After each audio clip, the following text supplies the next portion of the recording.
Ang Kamara magpapatupad na ng work from home scheme. Ang kasama natin sa balitang yan live, si Rajuman Grace Mariano. RMN Live Report!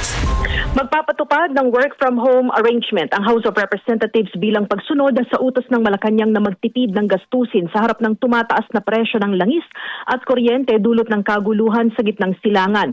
Base sa memorandum na inilabas ni House Secretary General Sheloy Garafil, sa panahong naka-recess ang sesyon, ang mga empleyado ay papasok sa batasang pambansa tuwing Martes at Miyerkules habang work from home naman sila tuwing Lunes at Huwebes.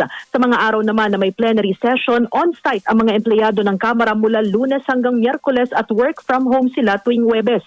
Layunin ng hakbang ng Kamara na mapababa ang gastusin sa operasyon, mapahusay din ang serbisyo at mas maayos na magamit ang pampublikong pondo. Batay sa memorandum, pananatilihin naman ang skeletal workforce ng ilang opisina kasabay ng implementasyon ng modified work arrangements. At kabilang dyan ang Engineering and Physical Facilities Department, Medical and Dental Service, gayon din ang Records Management Service, Legislative Security Bureau. Kasama mo sa Kamara. RMN Network News!